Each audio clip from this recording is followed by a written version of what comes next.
pangalan ng puno na national tree ng Pilipinas. Starts with letter N. Ray. Niyog. Hindi. Matigas to. Matigas. Niyug. Hindi siya namumunga. Niyog na baog.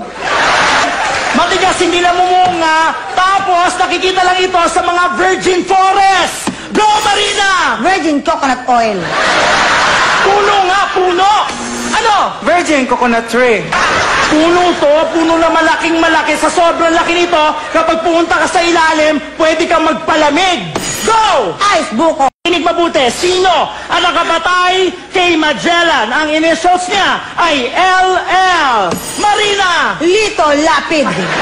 Ano ka ba? Hindi Pampanggenyo ang tinutukoy ko. Taga Cebu, Cebuano. Alam mo yan!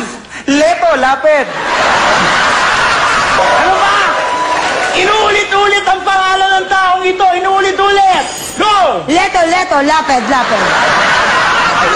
Maikli lang yung pangalan niya para nickname lang. Go! Lotlot.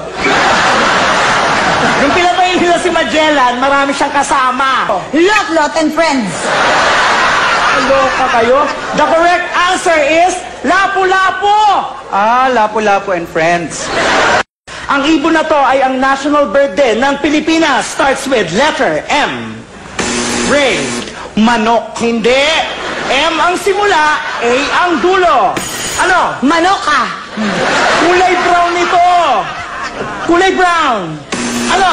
Litson manoka. Hindi. Ano ka ba? Brown ito na maliit na maliit. Go. Chicken cubes. Maliit na brown na may pakpak. Chicken cube with wings. At kailan pa nilagay sa pantry ang chicken cube? National bird ng Pilipinas. Ang sagot ay manok na bata. Walang masyadong natawa. Saan tayo madalas pumunta pag summer para maligo? It starts with a letter B. Ray. Banyo. Ay nako, hindi. Pag pumunta ka dito, maaarawan ka. Marina. Bubong. Hindi. Kapag pumunta ka dito, marami kang makikitang babaeng nakabikini. Ray. Beer house. Sorry, Ray. The correct answer is beach. Ay, beach house. Ano ang ginagamit na flotation device sa dagat upang hindi ka malunod? Starts with letter S.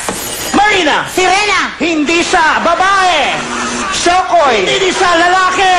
Marina. Shoki. Ang tamang sagot ay styrofoam. Hello? Salbabido kaya yun. Alam mo pala, bakit hindi mo sinagot?